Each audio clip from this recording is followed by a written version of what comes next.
Welcome everyone this evening, and welcome to Professor Rob George's Inaugural Lecture. I'm Eloise Scottford, I'm the Dean of the Faculty. So the professorial inaugural is a rite of passage, and one that we take very seriously at UCL. It's an opportunity for a new professor, well, not totally new because there's always a bit of a delay, but for tonight's purposes, Rob, you're a new professor to inform a wider audience about their field of expertise and their research programme. It's also a moment to recognise and celebrate the very significant achievement of promotion to Professor of Law. So a few introductory words from me first about Rob, Professor George. There are a lot of things to say about how accomplished Rob is, which more than justifies this evening's proceedings. Many of you will already know this, but I think the full picture of his career path to date is worth painting. Rob has an exceptional academic record through his education as an undergraduate and postgraduate student in Oxford and his bar transfer test. I will come back to that. Each educational step was prize-winning and or course-topping. He's also developed a sophisticated academic skill set and sensibility through interdisciplinary study, which I think will come through this evening, interspersing his undergraduate and doctoral studies in law with a master's in comparative social policy. He was appointed as a lecturer at UCL in 2014. He's been in the faculty ever since, and he was appointed professor in October 2021. Through that academic career, Rob has built a highly rigorous body of work and field-leading expertise in child and family law. His publication record is outstanding, including both high-quality research and leading textbooks, and he has collected awards for his teaching. And his outstanding academic work has real impact. The subject matter of his work is highly significant in social justice terms, whether working with children and families in relocation cases or the experience of autistic adults in the court system. It is perhaps unsurprising that he was appointed as Special Advisor to the House of Lords Select Committee on the Children and Families Act 2014. And often you would kind of stop the academic introduction at that point. That's quite a lot of good things already. But I'm going to expand that picture a little bit further.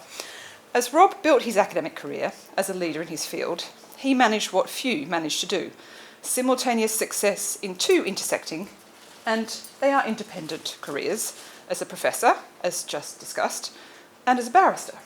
In fact, within the current week, Rob will both deliver tonight his inaugural lecture and attend his swearing-in ceremony as King's Counsel at Westminster Hall. His CV, I have to say, modestly states, alongside my academic work, I was appointed King's Counsel in 2025. Full stop. Q, more prizes. In November 2020, he was crowned, and I'm going to use that word very generously, International Family Lawyer of the Year in the Jordan's Family Law Awards, and in May last year, he had a special mention in the Bar Pro Bono Awards.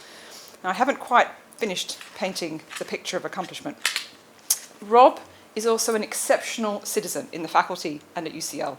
He's contributed very significantly to the governance of the faculty. He was a faculty vice-dean in relation to our education programmes, including during the pandemic, alongside other roles, such as exam board chair, and so on.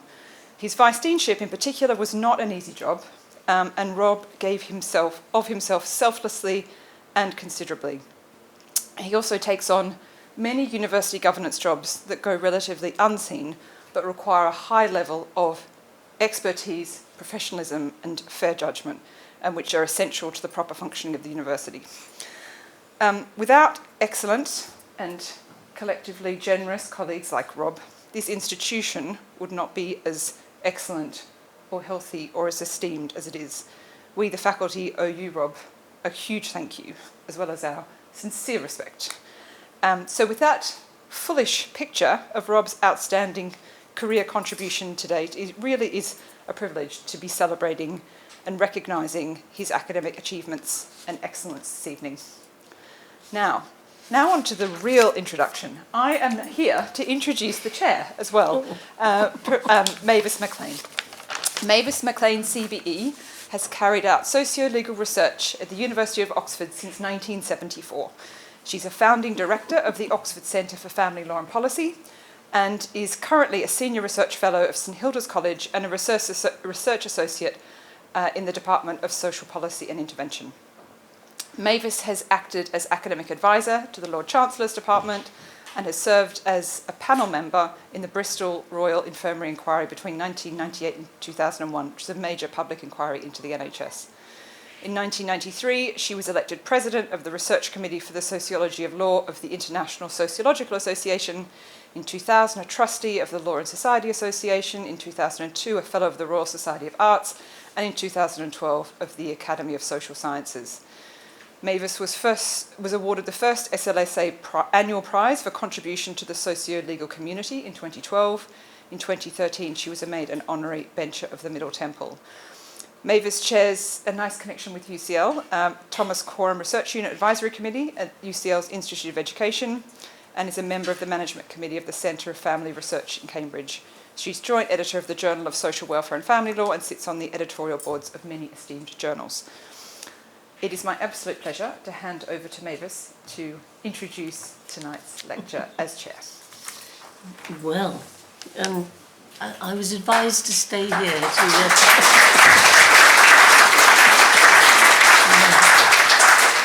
Well, I didn't recognise myself, I have to say. But thank you very much for all those kind words. But the kind words tonight are for himself.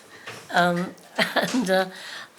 think you've referred to his Triple Crown this year. It is an extraordinary set of events to have happened. The year isn't over yet either.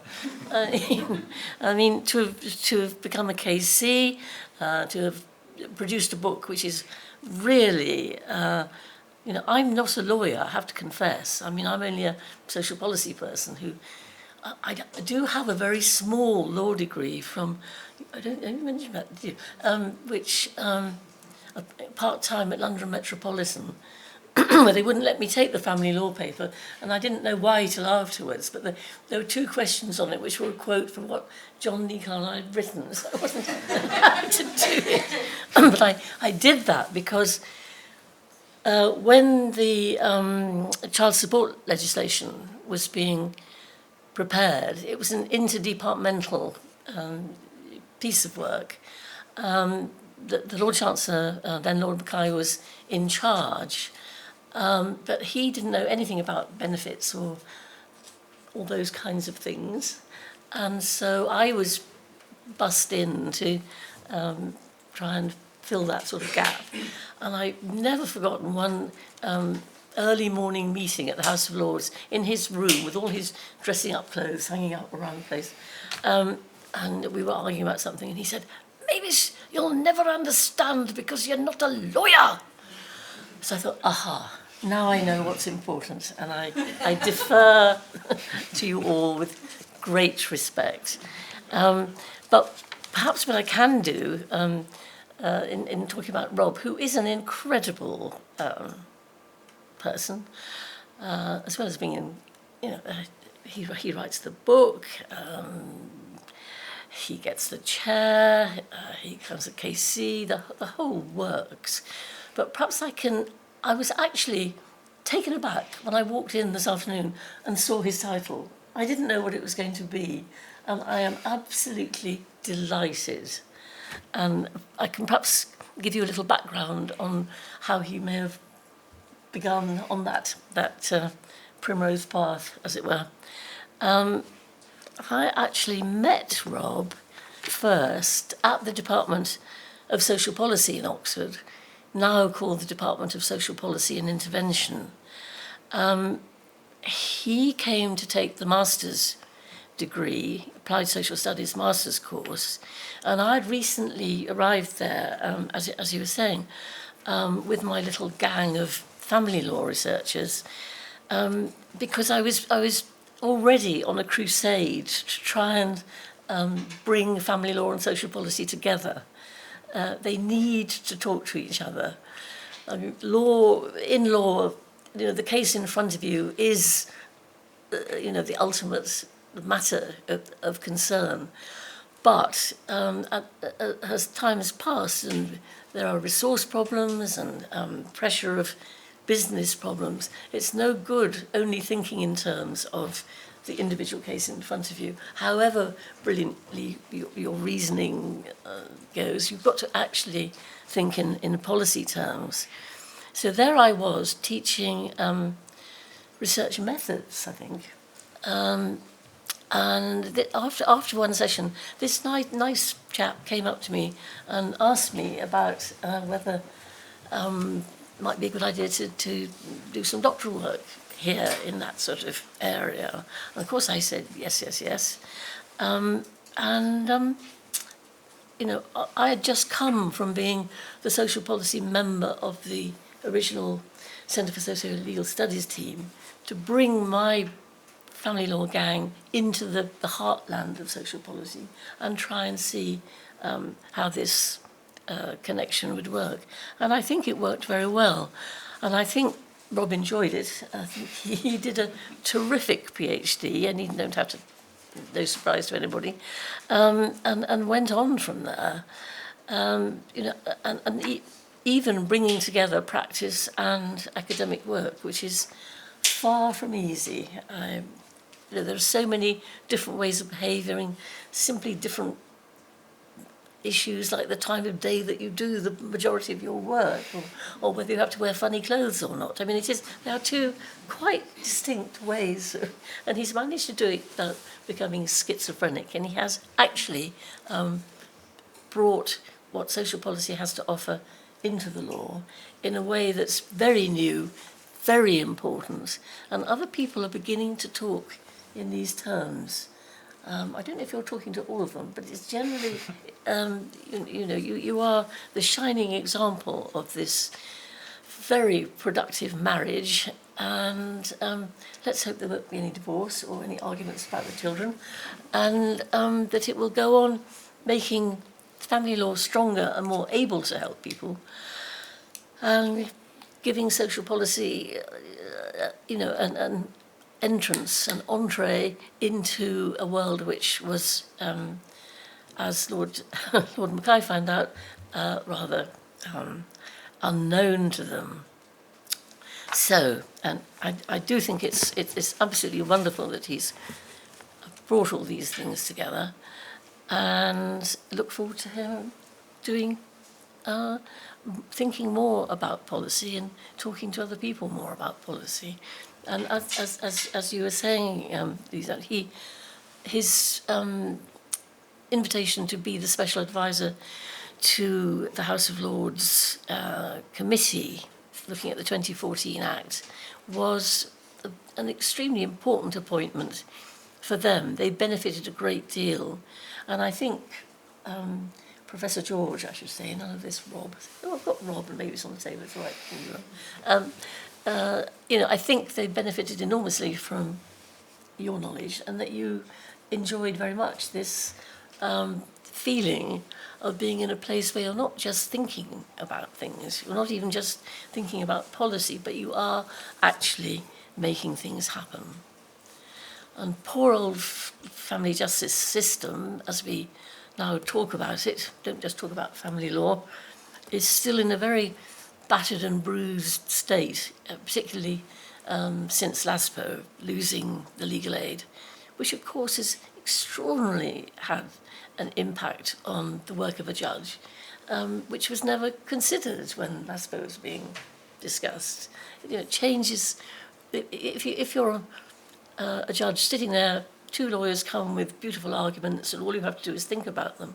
It's a very different matter from doing what happens now, which is a judge will go into a courtroom, it used to be alone, no clerks even, not knowing what case is going to be in front of him, not knowing whether people are going to appear or whether they're online, and it does take an awful lot longer and a much bigger skill range to be able to do that. So the family justice system is changing, and the support which can help it through, I think, is the social policy thinking.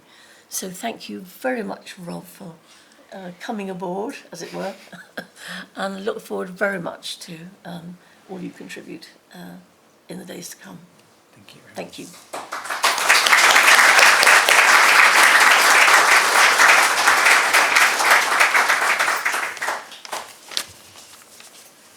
Good evening, and thank you very much for taking time out of your busy lives to come along this evening.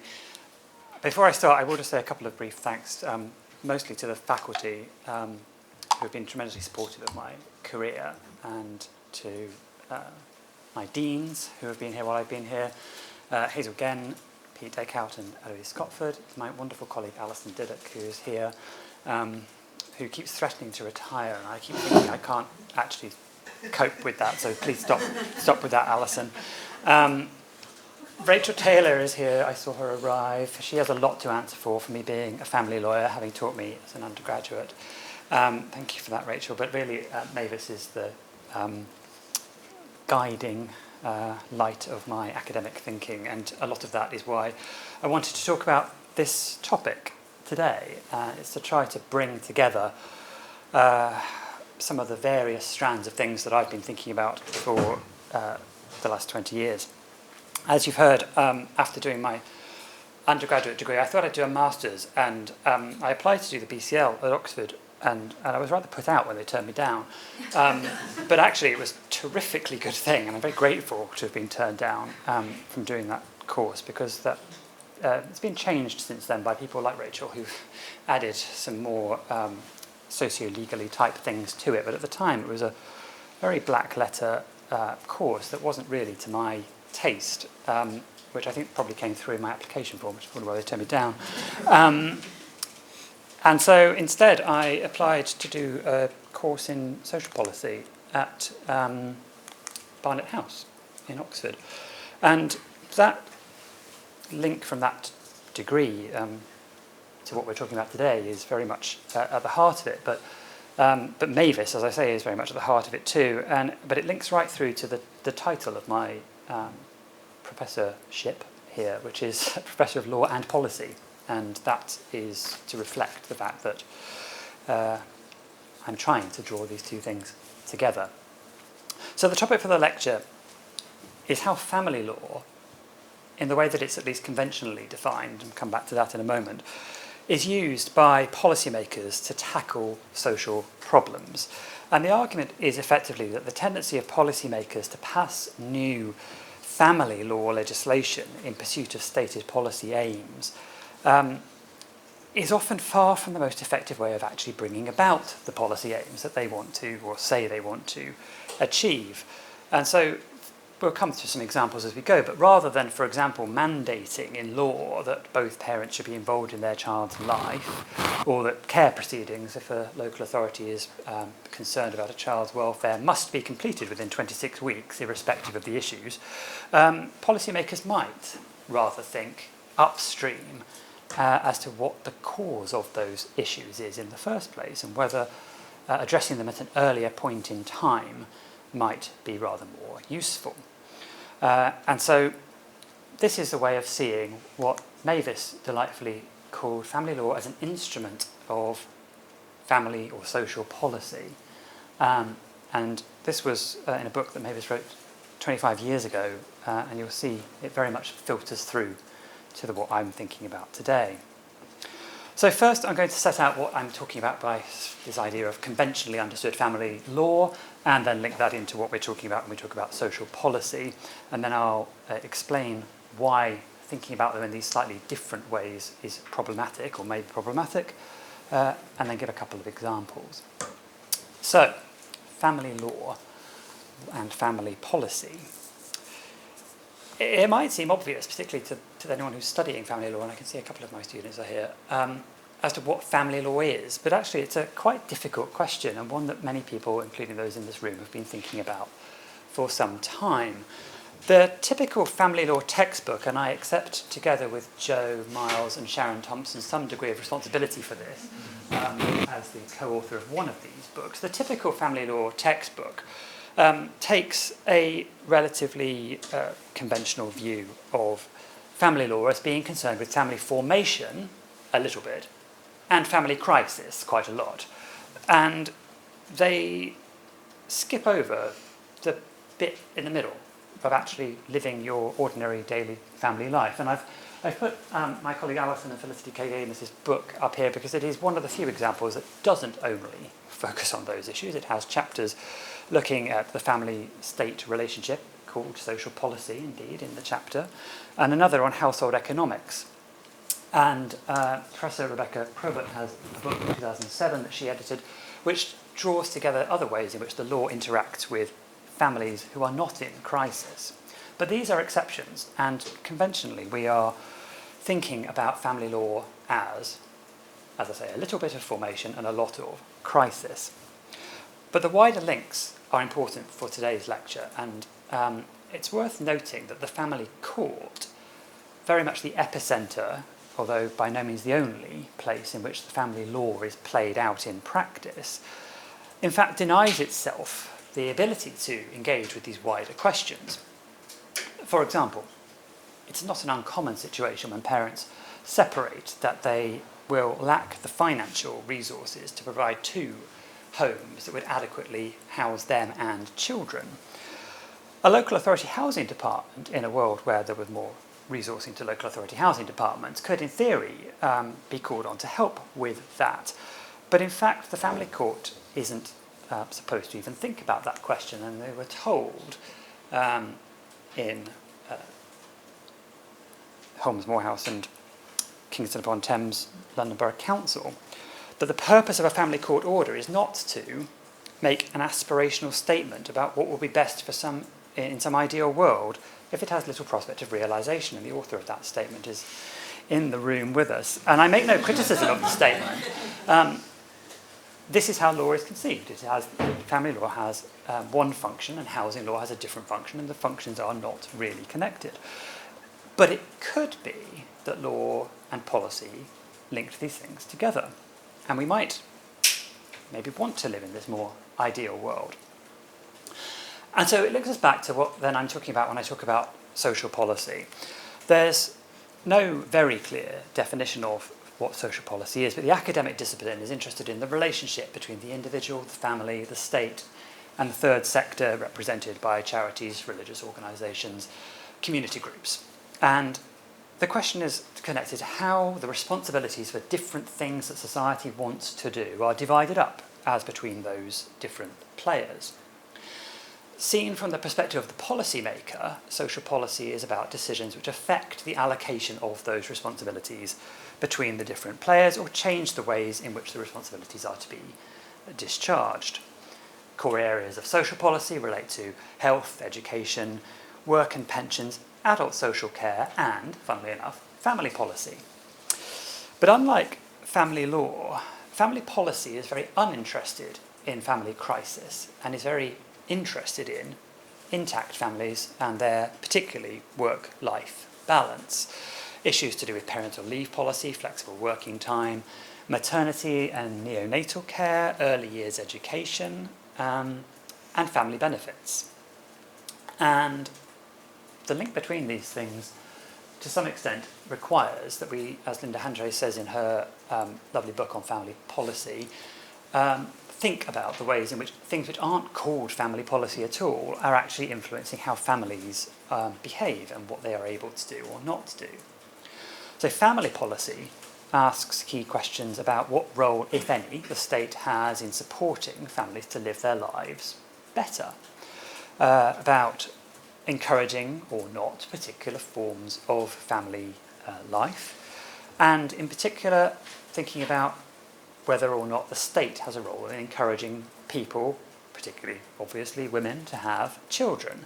And once they do, how should childcare then be allocated, divided up, and what is the role of the state in influencing that? Conversely, though, as I say, family policy has little interest in family law, family courts. Family law and child protection is usually left out of the scope of what family policy scholars are thinking about. And if you go to the Journal of Social Policy and you search for family law, you will find 4 articles ever published in that journal, one of which was written by Mavis and was a book review, and another of which I will talk about today briefly, which is written by wonderful family sociologist Carol Smart, who, like Mavis in the opening quote, observes that family law and family policy are keenly interconnected. So many aspects of social policy are, of course, underpinned, guided by, or even exist only because the law sets out that they do. So education policy has as its central planks various bits of legislation, but education policy goes far beyond legislation and includes government guidance, national curriculum, input from local education authorities, and so on.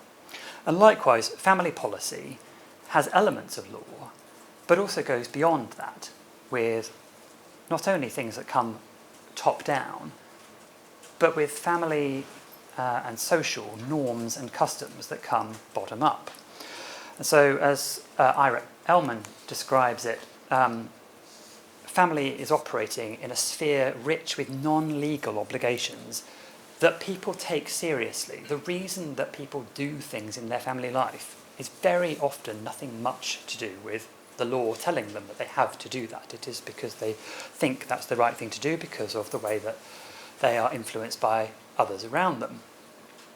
And John Nicola points out in one of his writings that from an everyday citizen's everyday life, they may not draw much distinction in practice between legal rules and social norms. These things interconnect.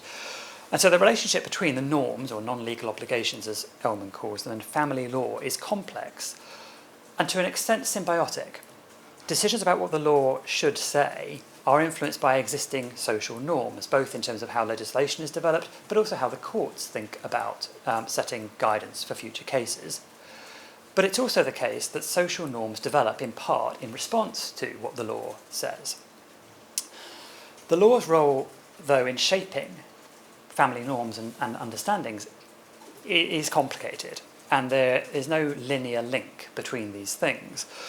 The law might aim to prop up, alter, or undermine an existing social norm, and family law offers an array of examples of this. One that I'll come to in more detail shortly, a common example of divorce law being used to attempt to prop up marriage. But another policy, largely in line with that aim, also has the effect of shifting family norms. So just as the law or the legislature in setting out the law in relation to same-sex relationships, first in the Civil Partnership Act and then in the Marriage Same-Sex Couples Act, did so for a number of complicated reasons, but one of which is to encourage stable, long-term, monogamous relationships. But one of the things it does also is to shift social norms about the ways in which homosexual relationships are viewed more generally. So this intersection and interaction between law, policy and norms is important but hard to predict. And as successive governments or even successive ministers change their views about what we are trying to do in family law and family policy, what often emerges in the law, at least as stated, is a conflicting set of ideas and values about key aspects of what family law is supposed to be doing. So Mary Ann Glendon, in a book from 1981, talks about the way that the law can enshrine several competing values, hoping perhaps that out of the dynamics of this uneasy coexistence, some new, more satisfactory synthesis will eventually emerge. And Alison Didak, when she was writing in the early 2000s, likewise talks about there being, in divorce law as it was then, many contradictory assumptions about the nature of the marriage relationship and about the individuals within that relationship. So I'm going to move to think more about the way in which law reform might be influencing family behaviour. Policymakers frequently turn to family law when they want to influence, or at least say they want to influence, family life. And that approach raises a number of complications. First, even when the policy aim is legitimately within the scope of what family law, in this conventional sense at least, might be for, the results of legislative reform are not always clear and straightforward. So Professor Ira Ellman tells us that, sorry, I'm failing to keep up with my own slides here. Ira Ellman tells us that we've got this idea of things don't work out how you expect. And Mary Ann Glendon talks about the idea that there are unintended side effects. Glendon identifies four main limitations on the ways in which law can do this. The aims, the behaviours, the funds, and the methods. And all of these are complicated, unclear, and contradictory in the way they're implemented in policy. The behaviours of the subjects who are, in the context of family law and personal life, supposed to be being influenced are often unpredictable. Lord Justice Robin Jacob, now a professor here at UCL, commented in one of his judgments that human emotional relationships simply do not operate as if they were commercial contracts, and it is idle to wish that they did. Many policies would work perfectly well if they were properly funded, but they are very often not. It's one of the criticisms that the select committee that I was advising makes about the 2014 Act, a perfectly good act, badly implemented, or at least in some ways perfectly good. We'll come back to it. Even if the aims are identified, the behaviours that are looked for may not actually play out in practice. And when considering the policy aims, family law is often the wrong tool for the job. So part of the complication is that family law is being used by policymakers for a number of different purposes. So sometimes, we'll see if I've caught up with my slides or not at this point, sometimes the law is being used actively to change what is happening. So the Human Fertilisation Embryology Act in 2008 allows people who couldn't otherwise have done so before that to enter into a surrogacy arrangement, for example, allowing them to create parent-child relationships where the law didn't previously allow that. The Marriage Same-Sex Couples Act allows entry into the institution of marriage and the legal and social consequences that come with it from to same-sex couples.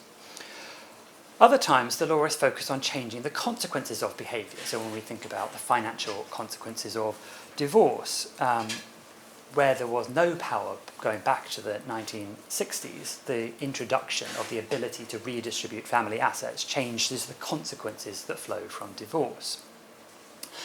And then there's the function of law, which is simply message setting, telling people what they ought to do, telling the public what is good and what is bad.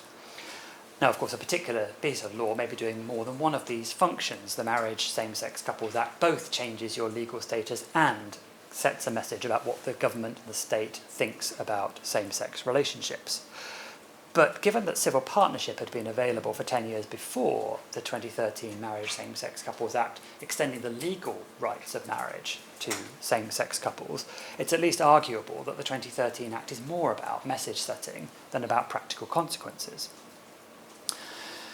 Mavis, in some of her writing, gives other examples of family law where, although there are practical consequences, at least to some extent, the main purpose of the law is in message setting. The key example that she gives is the 2006 Children and Adoption Act, which is effectively a way of government silencing an inconvenient protest movement that was getting traction in the media, but which the government didn't necessarily want to actually change the law in relation to, but wanted to be seen to be doing something. And so the law is, in effect, what Mavis describes the legislative process as a holding operation, buying time. So we're having an inquiry, we're considering legislation, we're introducing legislation. All of this takes time to allow the problem to die down. And the resulting legislation, as Mavis describes it, carefully upheld the existing policy on child law and promised little change. Well, it certainly achieved little change, but it probably wasn't even meant to produce any change. It was meant to be symbolic, letting legislators look like they were taking action without actually doing anything. But my interest today isn't really in legislation that is trying not to do anything, which is the Children and Adoption Act, but where the legislation is trying to do something, but it's the wrong way of doing it.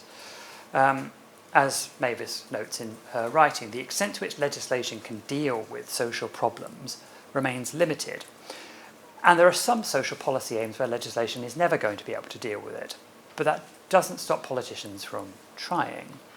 So this is the nub of the argument, that family law is important, and it does lots of substantively important things. It also does important things in setting messages about what we think families are supposed to do in certain circumstances. But it's also a very visible target for politicians looking for an easy win in an area where policy achievement is actually hard to achieve.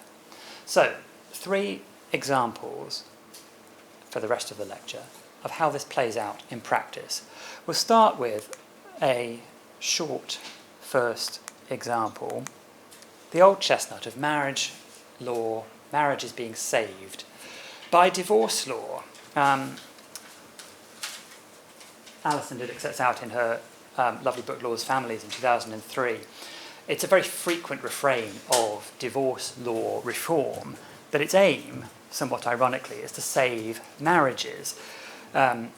Alison pointedly remarks that whether divorce law is best placed to advance a marriage-saving agenda is a matter of debate. Well, that's putting it mildly. Now, I will say that the current divorce law introduced in 2020, I don't think does advance a marriage-saving agenda. And so, in a sense, it falls outside my examples. But I'm going to take us back to the 1996 reforms that never entered force, and that is the focus of what Alison's writing about in her chapter in her book about this. At that stage, what we are identifying, what Alison identifies in her writing, is the shift from a policy where marriage is simply the only acceptable status, and divorce is a rarity only for those wealthy enough to afford a private parliamentary process to achieve it, to a stage where there's a sort of twin conflicting view about marriage and divorce.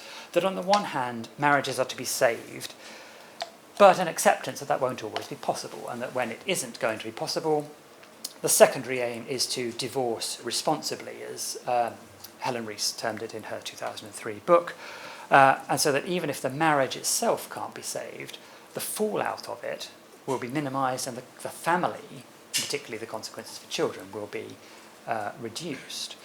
And so now, in our current law, this has come to full realisation, in a sense that the aim is to reduce conflict, allow marriages to be ended with as little adversity as possible, which I should say I think is an entirely laudable aim, and one that might indeed contribute to wider social policy aims, for example, reducing parental conflict and allowing for people to move on effectively in their post-divorce lives. But I think Jan Ewing has said in Cambridge that if that is the primary aim, then in fact there are probably better ways of doing it even than by focusing on divorce law, such as with family therapy or mental health services. But these things cost money, and family law looks cheap. I emphasise the word looks cheap. The question is, well, I'll come back to it. What are we actually trying to do, and therefore what does it cost? The old divorce law nonetheless gives us a good example, I think. If policymakers really want to pursue a policy of saving marriages, which first of all they shouldn't, but if they do want to pursue that policy, the moment when parties have decided they want to divorce is really far too late. Policymakers need to cast their eye upstream. So I'm not suggesting that I have the answers to the legislative policy of what do you do if you want to save marriages, but my guess is that we need to be thinking about things like marriage guidance in the early days and indeed before people get married, a secular version of the idea that most organised religions have operated for many years. Family policy around newborn children has maternal healthcare services which perform two key functions. Mary Daly talks about these functions being, on the one hand, healthcare checks, making sure that mother and baby are well, but also to inform and educate parents, particularly mothers, because of the gendered nature of parenting, about infant health and well-being. So we could think about providing policy to do things like that. Whether we want to or not is another matter. We might look to wider areas of social policy, going back to Linda Hantrace's point that family policy intersects with wider areas. We might think about work-life balance, holiday entitlements, housing.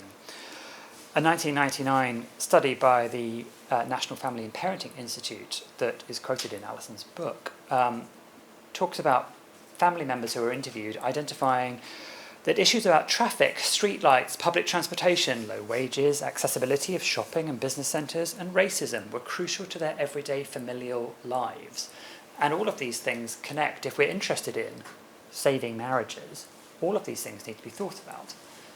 Thinking about it as part of divorce law is probably a waste of time. Let's move on to another example, and more recent one. The 2014 Children and Families Act, introduced by the coalition government, sets out a number of things that it does, and I'm going to just pick out two of them to discuss today. The first that I'll talk about is the so-called parental involvement presumption. This is a piece of legislation introduced to change the way in which the Children Act understands the idea of children's welfare after parental separation, and it introduces a piece of legislation that is of questionable understandability, but which ironically is designed primarily to help ordinary people understand what the law is. I think it probably helps them to misunderstand what the law is. I don't think it does a very good job of helping them to understand what it actually is. So just part of that provision tells you this. A court, and you can see I've already removed some of the complicating words from this. A court is, as respect each parent within subsection 6a, and we're not going to go into it, but this is already, it's not just a parent. You have to meet the criteria, which are not even found in the same part of the Act. You have to go and find the criteria as to whether you even count as a parent, which most people generally think they know whether they are or aren't a parent. Anyway, the court is, as regards these parents, unless the contrary is shown, to assume that the involvement of that parent in the life of the child concerned will further the child's welfare. This piece of legislation comes out of a long and ongoing discussion linking back indeed to the 2006 Children and Adoption Act, which closed down these debates for a while. Then we can link it very specifically to a private member's bill in the very early days of the coalition government. There's then a statement in the Westminster Hall debate by the then Children Minister, Tim Lawton. It's very funny how you look back with sort of rose-tinted eyes. I mean, the days of Tim Lawton after what came next, it just seemed like a dream. I mean, it's sort of, not completely mad. Tim Lawton, dads wish to be much more involved in their children's upbringing. The government are doing as much as possible to encourage that societal change, promoting fathers as equal parents and encouraging them to be fully involved with their children from the earliest stages of their lives. This policy aim is where we start off, and which takes us then to that piece of legislation that we just looked at. By the time the government takes over this process from this private members bill, the consultation they put out talks about legislation to promote shared parenting. It acknowledges that the benefit of ongoing involvement with both parents is already factored into court decisions. But the government is concerned that there is a perception in wider society that there is a bias in the way that these things play out. And so various options are put out for consultation. By the time the consultation response comes back, the government has shifted its position, which I suppose is laudable. Whether in response to the consultation responses or not is another matter. And so there comes in this legislation. Part of the point of the legislation, as the document says on its face, is to help dispel the perception that there is an inbuilt legal bias. So not that the government thinks the law has a bias, but that people might think there was a bias, and therefore we should legislate to stop them thinking that a bias that doesn't exist exists. So there's a good degree of message setting in that, trying to yell about it. And it leads to the parental involvement presumption. The presumption is controversial and problematic for a number of reasons, most concerningly the strong reason to think that, as well as any possible effects on judicial reasoning, the provision is understood amongst the general separating parent population as being an irrebuttable presumption in favour of contact, regardless of safety concerns. And so, in particular, issues about domestic abuse are simply overlooked. But my concern for the context of this lecture is not with what it actually does, but with how what it does links to the policy aim. The policy aim is to encourage parents, particularly fathers, to be more involved from the earliest stages of their lives. Family law, with its focus, as I say, on family crisis, is not the right place to do that, even if you think it's the right thing to do as a matter of policy. Thinking about those who go to the family court for private law cases, and this will be familiar to many of the practitioners in the room, but nonetheless, here we go.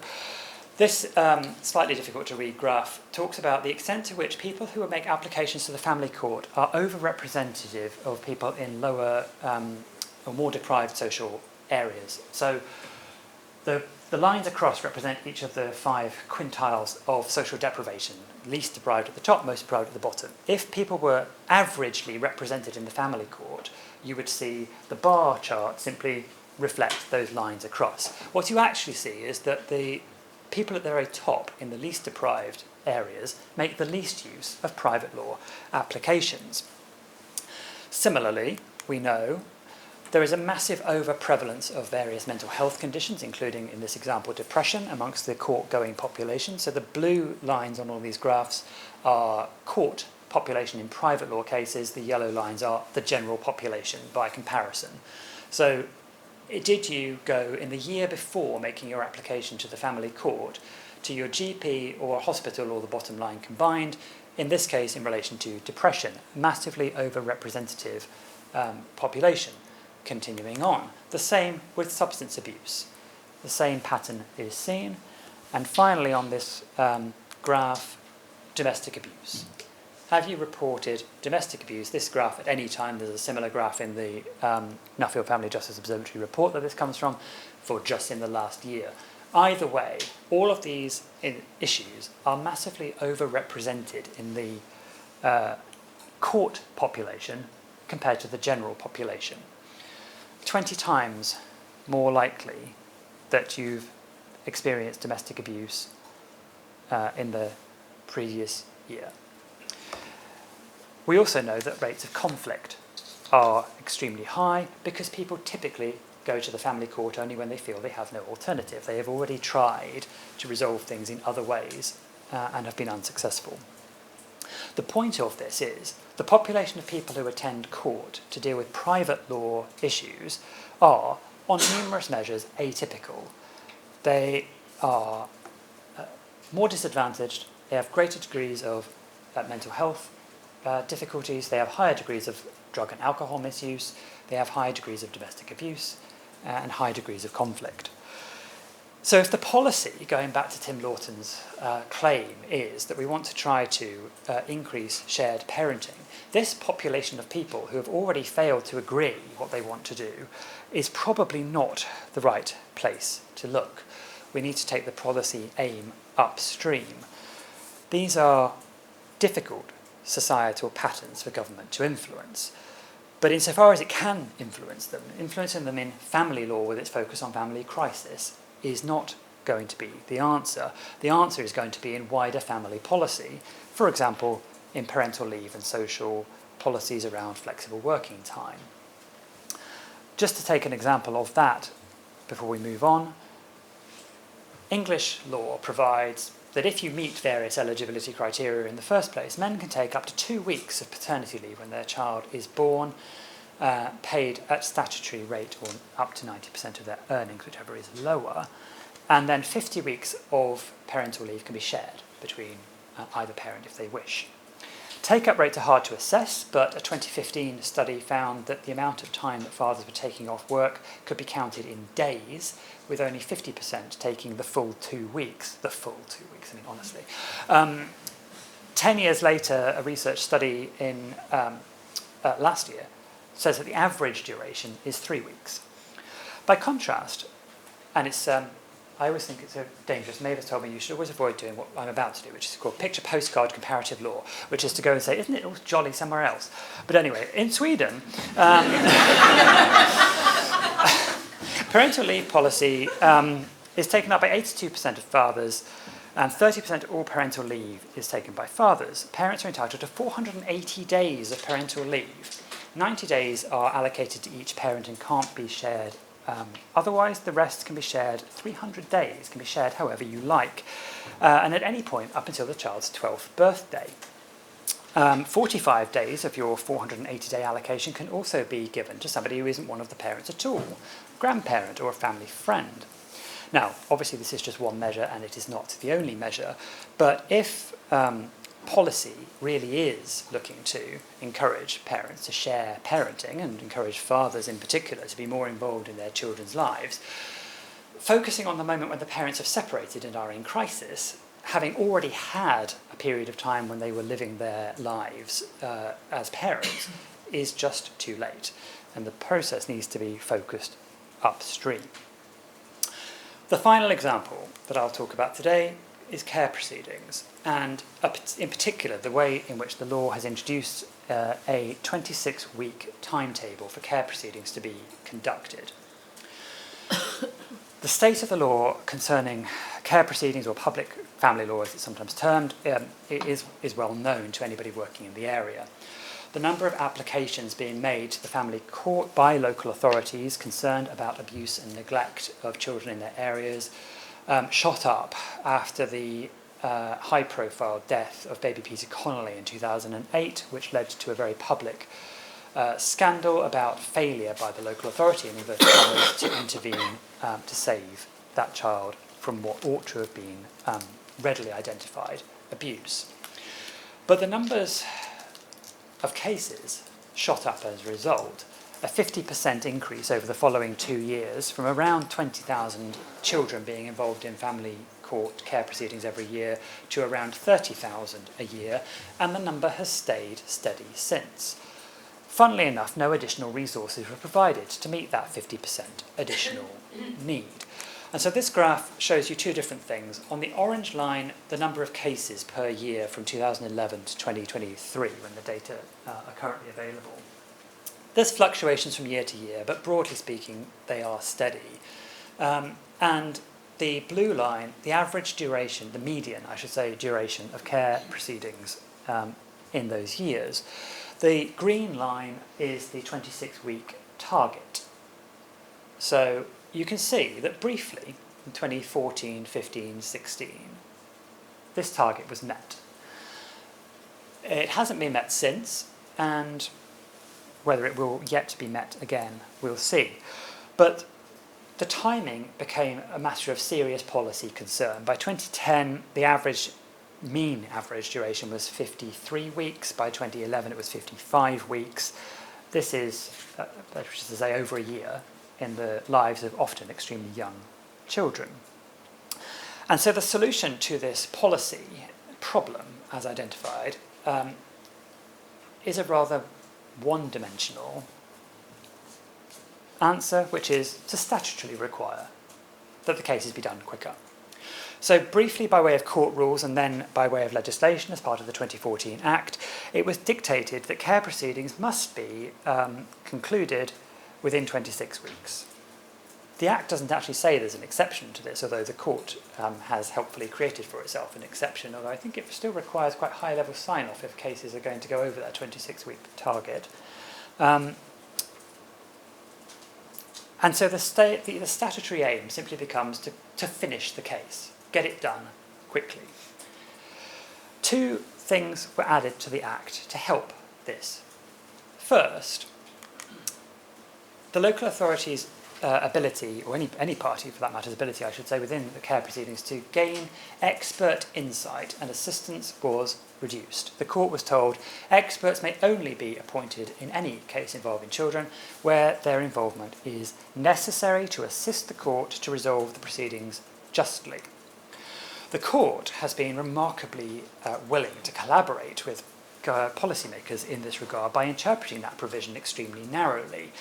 It could perfectly well have taken a wide view of what that meant, but in fact, right from the get-go, particularly led by the then President, Sir James Mumby, the court has taken a very narrow interpretation of what necessary means. And so the number of experts that are available to assist the court and to assist the parties has been dramatically curtailed. Secondly, the court was told that it should no longer spend its time reviewing the local authority's care plan. The care plan as an idea had been around for a long time. As part of the 2002 reforms to family law, the local authority's care plan was given greater scrutiny by the court because it became a matter of concern that what actually happened once a care order was made was then unclear and left without any kind of court oversight. And so the court, having been given the ability and indeed the mandate to look and consider very carefully what it was that was actually going to happen if they made a care order, now was told that it shouldn't do that, only to think about what are referred to as the permanence provisions, which is to say, what is the long-term plan for where the child is actually going to live? Is this an adoption case, a family placement, a foster placement, and so on. So, having been told before that it was essential to review the plan with some detail, now the court was told, we have to speed things up, and you should stop spending your time, judges, looking at this plan. And amidst all this focus on how to make care cases quicker, policymakers have given little attention to why there are so many care cases in the first place. So rather than requiring cases that are there to move through the system quicker by tinkering with due process and in effect making the decision-making process less robust, to those in the room who are making these decisions, the policymaker's eye could look upstream.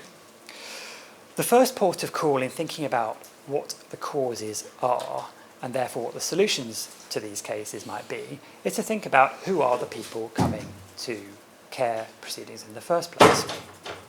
So research by colleagues of mine at UCL, some of whom are in the room, last year has given us a huge insight into this. There is, unsurprisingly, and as with private law, an enormous unmet mental health support need amongst parents, particularly in this study mothers involved in care proceedings.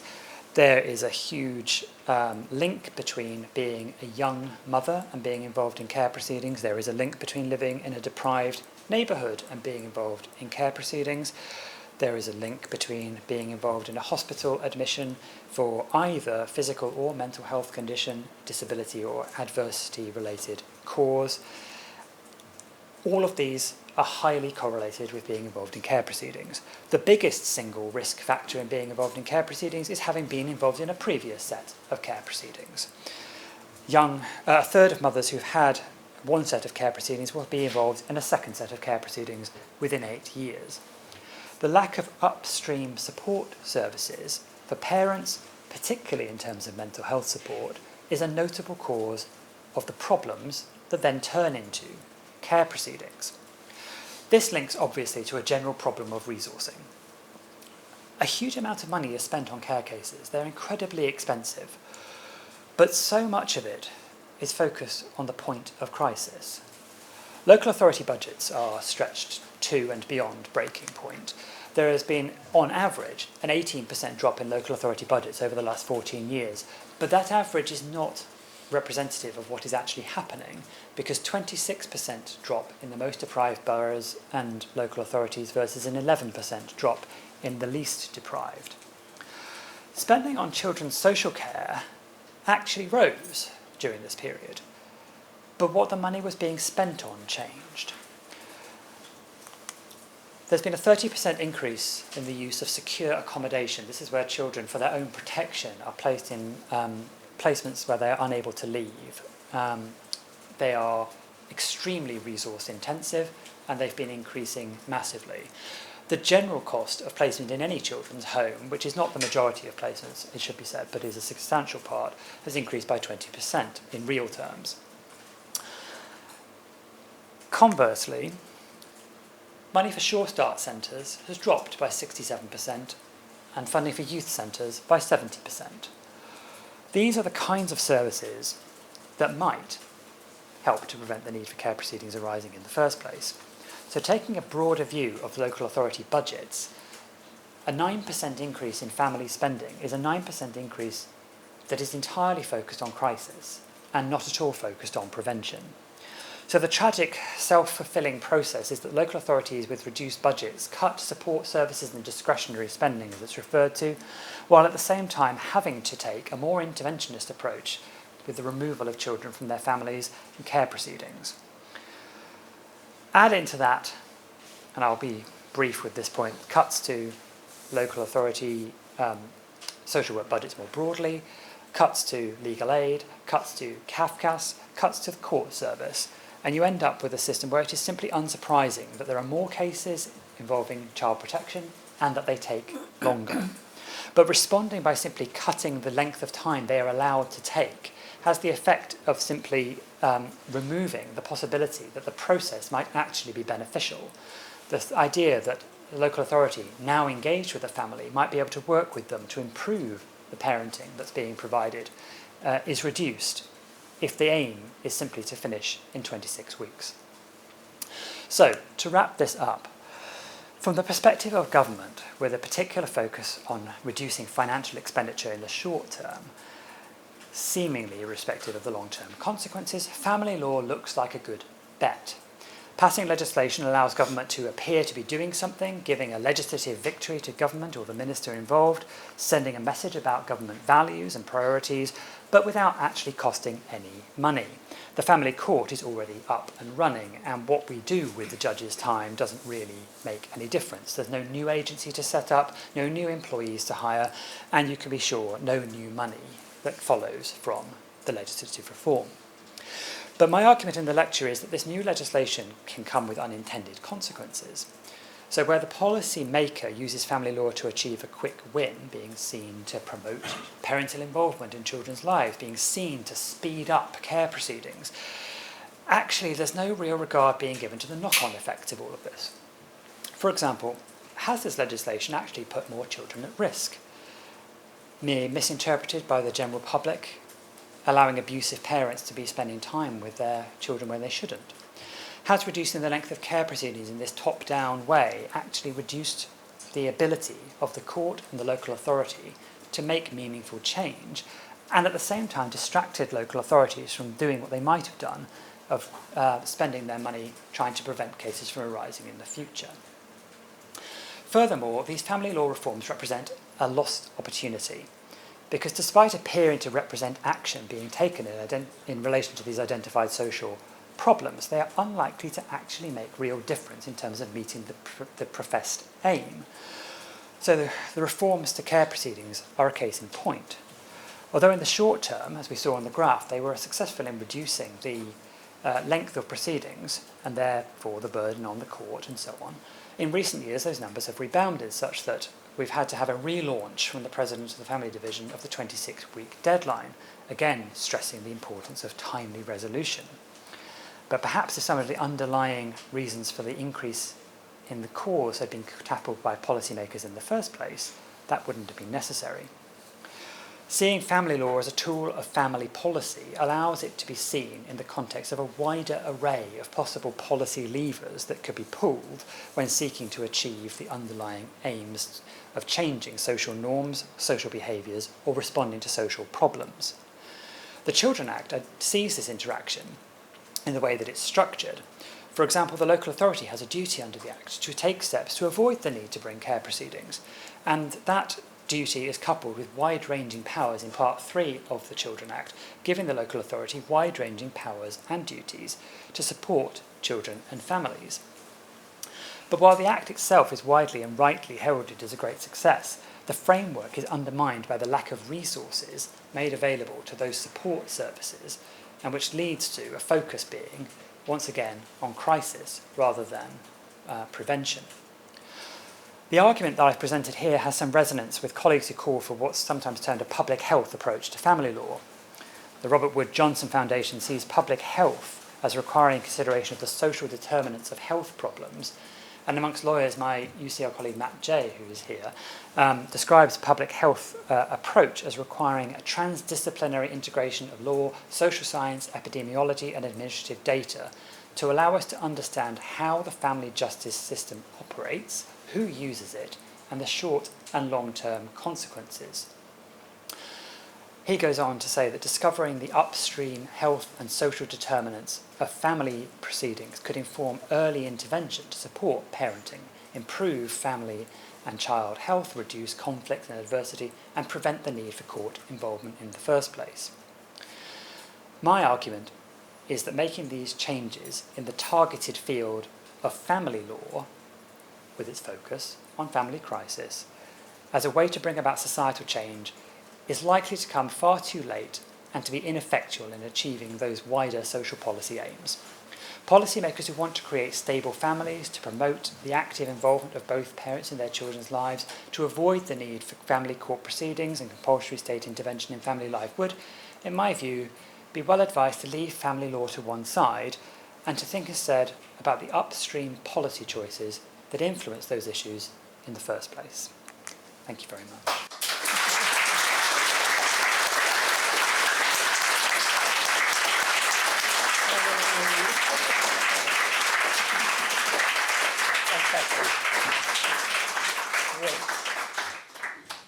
Oh my goodness, I am speechless, which doesn't happen often. Rob, that was wonderful. Thank you so much. Look forward to your next spate of amazing achievements. I just wish that the Ministry of Justice, our new Lord Chancellor, and all of those of that ilk had been sitting in the room. But failing that, publish soon, please. Thank you very much. Thank you. There's a recording, so we can forward it on as well. We have one last moment in the lecture before we might need to stand up and come and join me. So, on behalf of the Faculty of Laws, I now formally inaugurate you, Rob George, as Professor of Law and Policy in the Faculty of Laws at UCL.